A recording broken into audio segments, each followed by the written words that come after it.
Bismillahirrahmanirrahim. Assalamualaikum warahmatullahi wabarakatuh. Alhamdulillahirabbil alamin wa bihi nasta'in ala umuri dunya waddin. Asyhadu an la ilaha illallah wa asyhadu anna Muhammadan abduhu wa rasuluh. Allahumma shalli ala Muhammad wa ala alihi wa ashabihi wa man tabi'ahum bi ihsan ila yaumiddin, amma ba'd.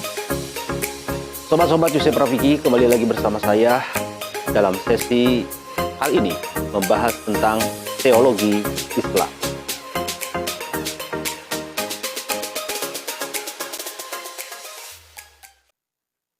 Sobat-sobat sekalian, teologi berasal dari dua kata, theos dan logos.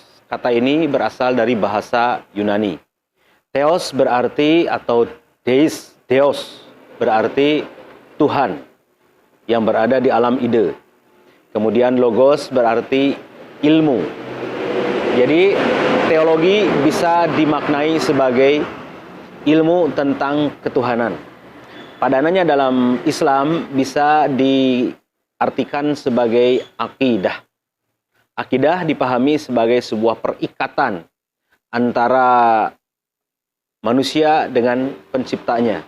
Atau dalam kata lain bisa dipahami sebagai satu sistem keyakinan antara manusia sebagai makhluk ciptaan dan Tuhan sebagai sang pencipta. Nah, dalam Islam atau dalam teologi Islam, perjalanannya sangat panjang. Kalau berbicara tentang akidah, kita mengenal akhir-akhir ini atau dari dulu sesungguhnya adalah akidah ahlu sunnah wal jamaah misalkan. Atau akidah syiah, atau akidah mu'tazilah, atau akidah khawarij dan seterusnya. Perjalanannya sangat-sangat panjang dan bahkan itu dimulai dari sejak kekhalifahan Ali bin Abi Thalib. Lalu berjalan hingga hari ini. Dimulai dari perang Siffin antara Muawiyah ibnu Abi Sufyan pada satu pihak dan Ali bin Abi Thalib pada pihak yang lain pada tahun 37 Hijriah. Jadi bayangkan 37 tahun setelah Nabi Muhammad dan para sahabatnya hijrah ke Madinah terjadi perang Siffin itu. Lalu untuk menyelesaikan persoalan perang Siffin tersebut dilakukanlah sebuah peristiwa yang terkenal dalam sejarah Islam sebagai peristiwa tahkim atau arbitrase, di mana Ali bin Abi Thalib dan pasukannya diwakili oleh Abu Musa al-Asy'ari dan kemudian dari pihak Muawiyah bin Abi Sufyan diwakili oleh Amr bin As. Nah, dari peristiwa tahkim tersebut atau arbitrase tersebut, muncullah kelompok yang tidak menyetujui tentang adanya peristiwa tahkim, peristiwa arbitrase, yang kemudian oleh kaum Khawarij itu dipandang sebagai bertentangan dengan ajaran Islam. Kaum Khawarij pada dasarnya adalah pendukung berat dari Ali bin Abi Thalib. Lalu kemudian dengan peristiwa tersebut mereka keluar, makanya disebut sebagai Khawarij. Mereka yang keluar dari kelompok Ali bin Abi Thalib. Nah, pandangan dari kaum Khawarij ini berdasarkan Quran surah Al-Maidah ayat 44. Auzubillahi minasyaitonirrajim. Wa man lam yahkum bima anzalallah faulaika humul kafirun. Siapa saja yang tidak menentukan hukum berdasarkan apa yang diturunkan oleh Allah, maka mereka adalah orang-orang kafir.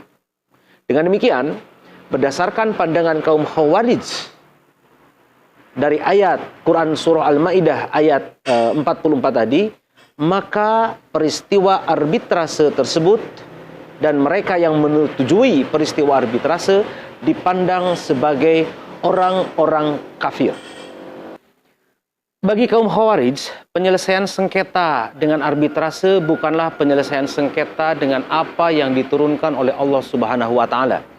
Dan oleh karena itu, pihak-pihak yang menyetujui peristiwa arbitrase tersebut maka menjadi kafir dalam pandangan Khawarij. Dengan demikian, Ali bin Abi Thalib, Muawiyah bin Abi Sufyan, kemudian Abu Musa al-Asy'ari dan Amr bin As, menurut mereka telah menjadi kafir. Dengan dalam kata lain, mereka dituduh sebagai seorang murtadin atau orang-orang yang murtad yang keluar dari Islam. dan orang yang murtad wajib dibunuh, halal darahnya. Lalu kaum Khawarij pun memutuskan untuk membunuh 4 sahabat Nabi tersebut.